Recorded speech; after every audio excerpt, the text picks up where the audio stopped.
Another video for Reddit chess, and it's a 5-minute game against Garth Vader, and he's about 1844, so we're pretty evenly matched. And he's playing bishop g5 early, which is attacking my knight. I like moving it to e4, so he can't just take and double my pawns. Now I play g6 usually, so that I can get away with fianchettoing.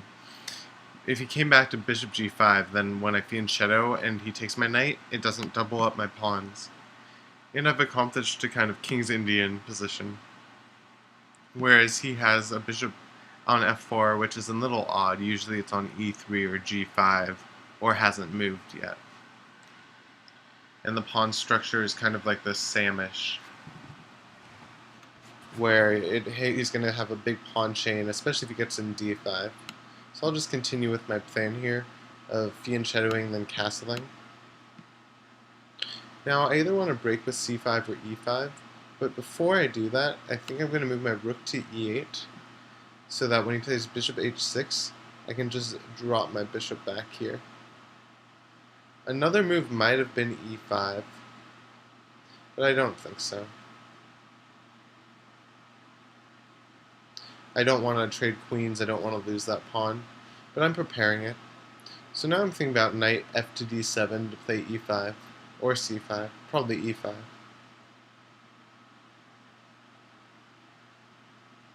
If I play this knight to d7, I'm a little concerned about pawn to e5. I think I'll leave this knight here on b8, and it will be playing around on the queen side later. So I'm leaning towards c5 now that my bishop is exposed and opened up. And my knight really wants to hop into c6. It didn't get the opportunity, so now it's thinking about doing some sort of knight a6, c7 maneuver, or maybe just knight e5 right away. But after knight e5, f4, those pawns are coming at me pretty quickly. Now what about something like queen a5 here? Does that accomplish much? I guess I'm threatening bishop takes c3. First I'll play knight a6. This is maybe I'll play knight c7, b5, rook b8, get some pressure on this b2 square with the bishop and rook. And I'm thinking about playing queen a5 as well. If I were him, I would have considered a move like h4 before knight h3, so you could play h5 and try to open up my h-file. It puts me in a tough position because then I have to choose open up the h-file or open up the e6 and f7 light squares. And that e6 square becomes really weak if I ever play f takes g6. Now my opponent's taking his time on this move, but I'm really slow, so I take my time on every move, just about. He might be thinking about f4 here, maybe bishop d3 aiming at my king, maybe g4, but I don't exactly see what g4 accomplishes. He cannot be too worried about my attack. All my pieces are back. So maybe now he realizes that an h4 idea is pretty good here. I would love to attack c4 and make it so his bishop couldn't hold it. I don't think I'm going to be able to do that. So after queen a5, whenever his knight moves, my queen will be attacked, so I'll just wait on that. I'll play knight c7. I may play b5 right here. I haven't decided yet. I may play a6 first, though. I know my queen's stuck at home. It might have been okay on a5. I just didn't want to have to deal with something like knight b5 at any point, and then having to probably trade queens there. If I need to this way, my queen can come over and help defend. So, is b5 too slow? I'm probably going to have to sack a pawn here. Does b5 accomplish anything? Is a better question. b5, then a6.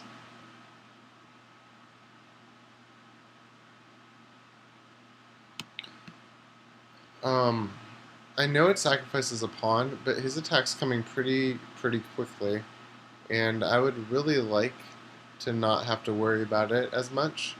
So I think a move like b5 and a6 just automatically gets me some counterplay.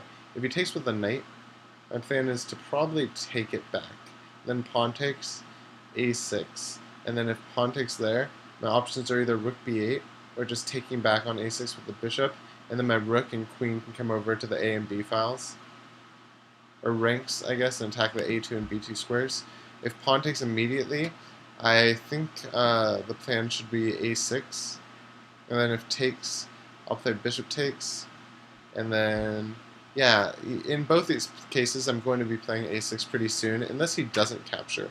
If he doesn't capture, I'm going to be considering something like knight e5, or just taking immediately, and then playing knight e5. Or even b4 gives me a lot of play on this b2 square, and across the diagonal. So he did take with a pawn.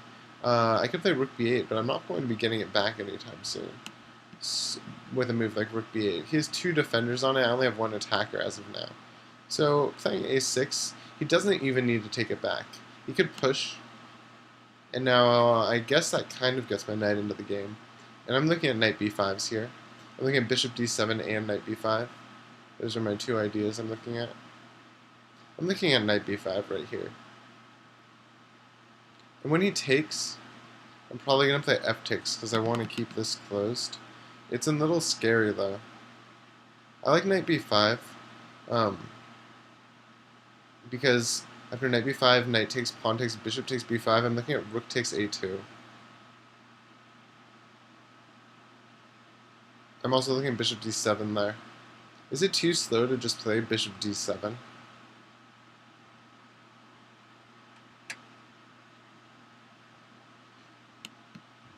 I think this is okay. I'd rather just do the most aggressive moves possible against this guy.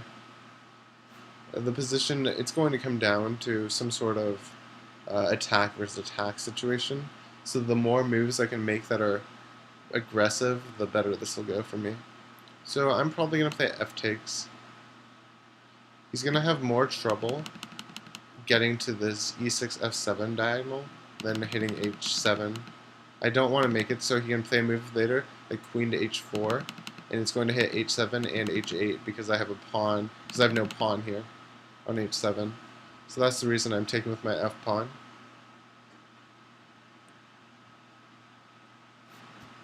Okay, so he's probably going for it. I'm just making sure I don't have anything major, which I don't.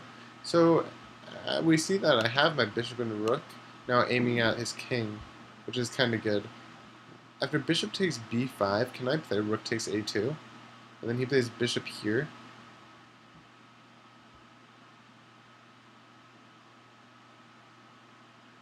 I might play queen takes if he does that. Because how's he going to defend b2, queen a4, and rook a1? Like, that looks pretty scary for him. So I'm looking at rook takes a2 here.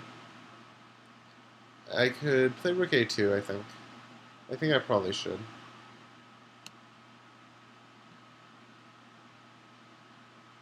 So now I'm considering bishop b2 check. After king over, rook a1 check, takes, knight c4 check. So I'm losing a lot of material in that line, because he'll get a rook too.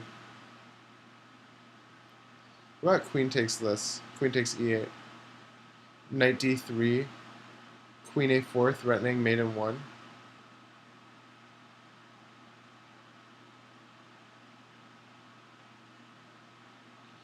Queen here, knight d3. Oh, knight c4 looks pretty good there. Right?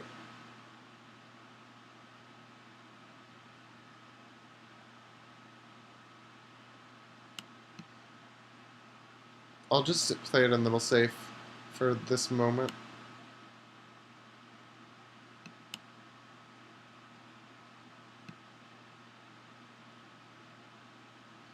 So he did block off my bishop, but I don't see how he has that much. I'm looking at queen b5 here. Or queen a4 threatens mate in 1 with rook a1. Maybe b3. Okay, I just need to go fast here.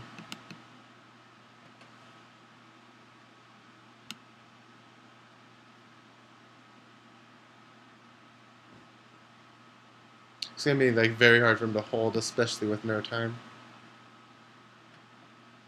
So that was my first game. I think I'll play one more 5-minute game if I can get a game within a few like 30 seconds. Otherwise, I don't know. It might be done. But I hope that was an enjoyable game. We got a rematch. I've been playing Knight of 3 ever since maybe 3 months ago. I used to play e4 a lot. Now I play everything, but Knight of 3 is kind of my go-to online. He's slow, which is nice. Usually it's hard to find someone as slow as I am.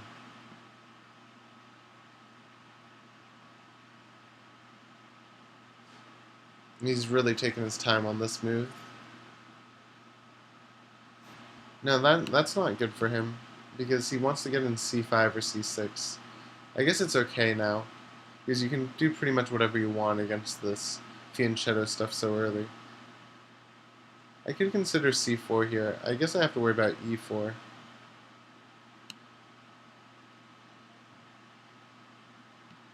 Is this too defensive? Should I just play King's Indian attack? I think I'm just going to play King's Indian attack.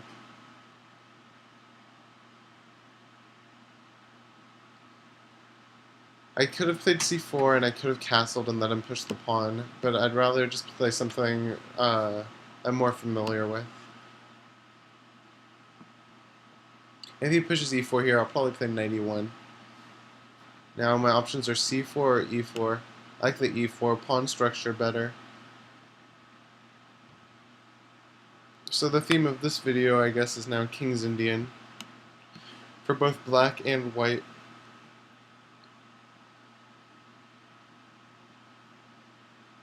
Darth Vader's taking a think. Maybe bishop e6, but he has to worry about knight g5s. So maybe h6, knight d4. These are all ideas that I'm looking at for him. So h6, he's probably playing bishop e6 next move. I want to play queen e2, but I don't want knight d4. I want to play c3, but I don't want queen d3.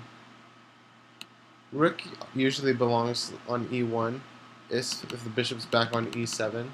He could technically move it to c5. I might play h3 in that case. Now with my rook on e1, I'm okay playing c3 here.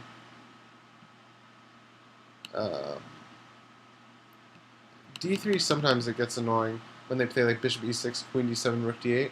So if c3, bishop e6, queen e2, queen d7.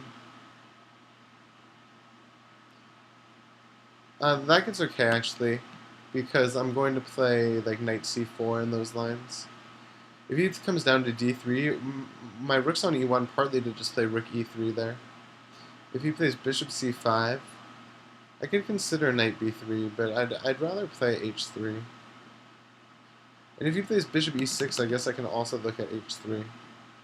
It doesn't really matter though. He's not ever going to trade off this light square bishop with a bishop e6 queen d7 maneuver, because my bishop just hops back down to h1. And the King's Indian attack as white definitely isn't what you need to be playing every game. It's just kind of fun. It's not the strongest. But it's a nice surprise weapon. A lot of people aren't ready for it. And he can play good moves like he's been playing, and just get a decent position. So I'm not putting him to the test yet. It's more of a build-up type of situation for me. And you think King's Indian attack, that's like the King's Indian defense when you just storm their king. Well, when you play it as white, a lot of times you actually have to, or I actually choose to go for more of a positional game and more of a long-term strategy rather than just the f4, f5 stuff. It's usually more knight f1, knight e3, or knight f1, h4, knight h2. It's much longer term. Knight c4 with an a4 pawn break, just to guard the b5 square. I'm not even considering f4. It's too weakening now after bishop c5 check. Like, there's no real reason to play this knight out to h4 and then play f4. It's extremely weakening on my king. So here Darth Vader's really taking a deep think. I bet he's listening to music or watching a movie or something. The new House of Cards, maybe. Just really taking his time. I'm usually listening to music or watching a movie, but I'm just commenting on this game, so that's the reason I'm not. What would I do if I were black? Maybe queen d7, then rook d8, and try to hop in on this d3 square. To queen d7, I would play knight c4, because now I'm really threatening e5, and I'll probably still play it. Because it's actually harder to defend than we realize, and also it opens up my bishop. I'd say that's about half the reason I'm playing it. So now I'm really considering a4. I guess rook d1 is an idea too, because I'm still threatening it. And what if he plays queen c8?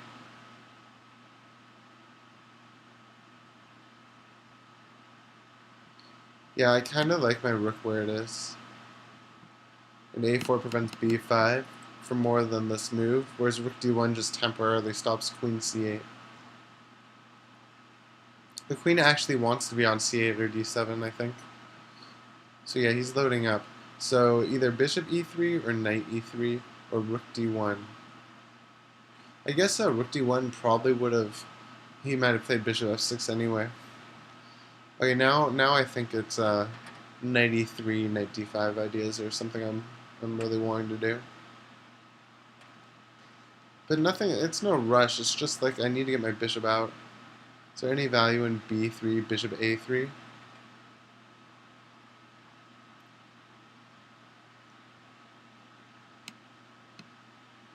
A little weakening of my queenside pawns, but my bishop's not ever coming to g5. It's going to be tough to sack on f5. And, I mean, on h6 and get away with it. It can't come to f4, come to e3, and part of the reason I played that bishop b3 was for bishop a3, if his queen did come to its new square on e7. But when he plays knight c5, I don't think that's good for him after b4. I also don't think it's good for him after queen e3. I'll just have to see if b4 actually wins it. He's down a lot of time here. Darth Vader.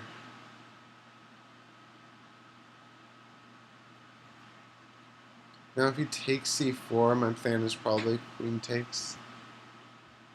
But I might have been able to get away with taking the queen. So now that my bishop's out, this b3 pawn will be hanging if I move my knight back to e3. That's something I didn't take into consideration as much as I probably should have. So my bishop's bearing down on that diagonal, and he has to spend a move handling it, I guess. So I'll trade off that dark squared bishop all day. That was his defending bishop, and he lost it, whereas I kind of have my defending bishop still. So knight d5 is looking pretty good. I'm leaning towards playing it.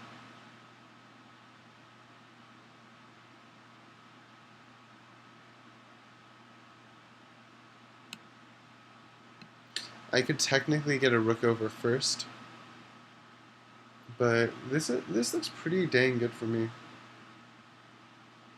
I think I want to get all my pieces in. And I want to prepare for knight b6 here.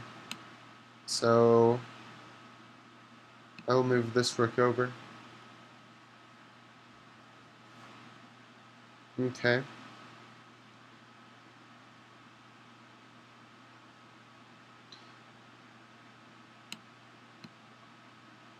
Queen h5 idea maybe, or bishop f3, bishop h5 idea. Obviously knight e7 looks good. I can't do it for a little while though.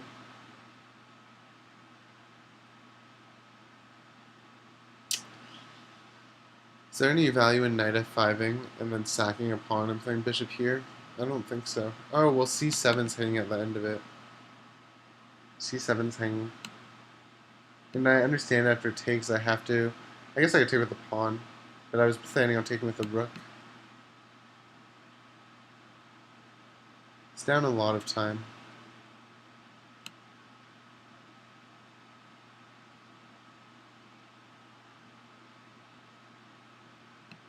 I have to go a little faster though, I've been moving rather slowly.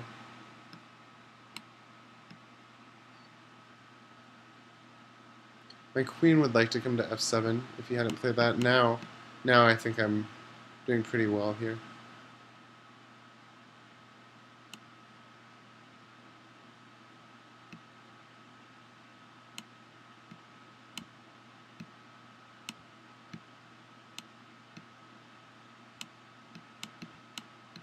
I just have to go fast enough not to lose.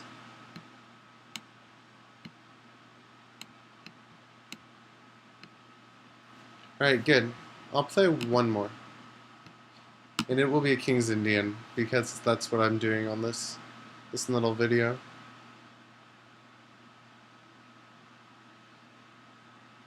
Four seconds. See, I play so slowly. It takes a while to get games on chess.com. Like, compared to other servers, like ICC, where you're paying. So here, I guess I'll play the Pirc, and hopefully it'll transpose into something more King's Indian-y.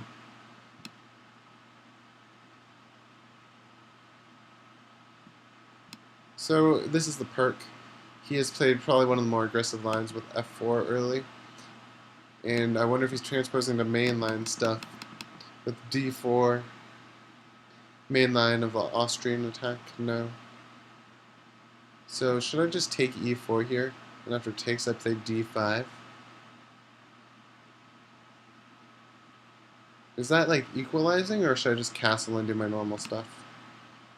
I almost want to do it just because he has f4 in almost. I mean, it's usually a solid trick, but when he has f4 in, I feel like it's a little different. His king's pretty weak on these dark squares now. And I have to manually castle, of course.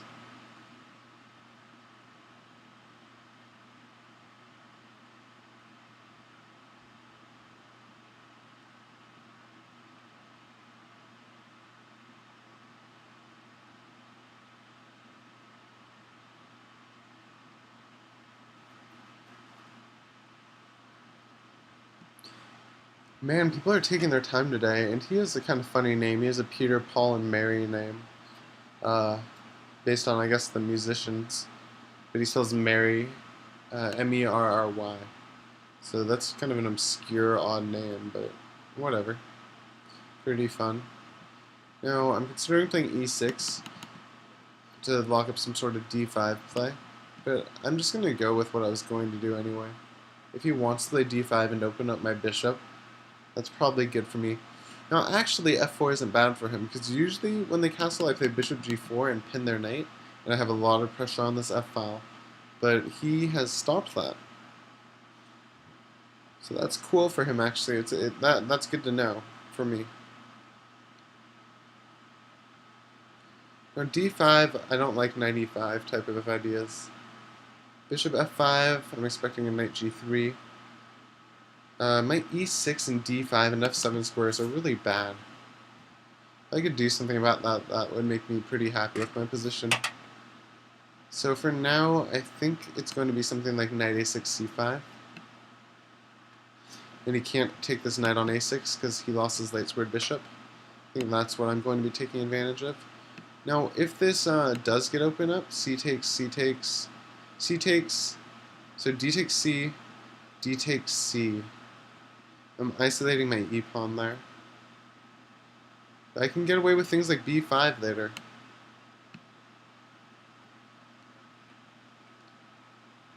I'm ready for a check. That's okay. I was planning on playing d5 here. I'm not sure it's actually good. I wonder if e6 is good. e6, then d5 if he takes the pawn. And if knight g5, I always have stuff like knight c7 and queen f6 to hold it. Oh, okay. So he's going into this. I was going to play d5 and c4. I'm a little concerned my bishop gets locked out after d5 and c4. Maybe better is just taking the pawn. Kind of in an awkward position right at this moment, but I think I'm going to get out of it in a minute.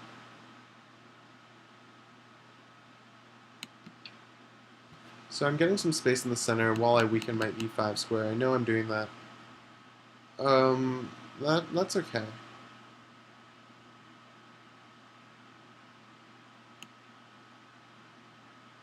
I think this was kind of a mistake.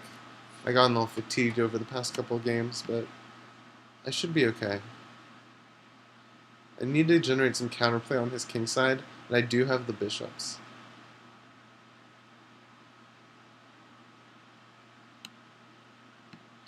Put some pressure on c5, get my bishop out, so b7 is defended now. About to move a lot faster than I have been. I've been thinking a lot, talking a lot. He defended f4 with that move. I guess that was his idea.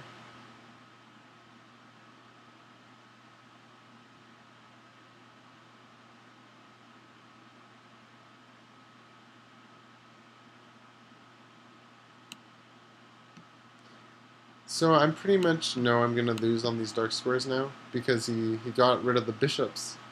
So this has not been a very good turn of events for me.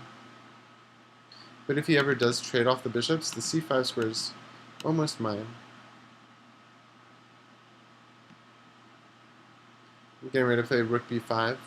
Not really bishop b5. I don't exactly see what that accomplishes. So pawn takes bishop b6. That's good for him. So he was threatening bishop b6, so I'll check him with my bishop first. And with any luck, I can win this pawn back.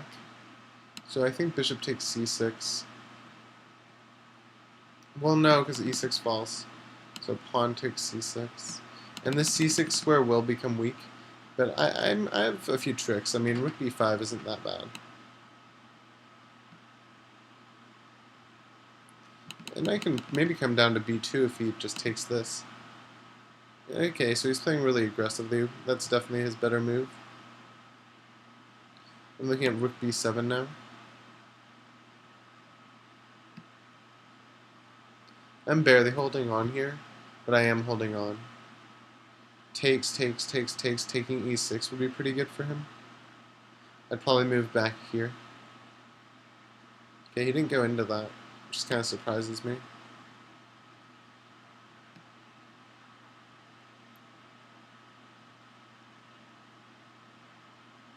Alright, I just really messed up.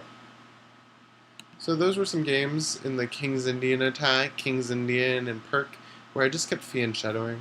By the end, I kind of started playing a little poorly, and my opponent outplayed me on the dark square, so we could probably learn from him in the last game.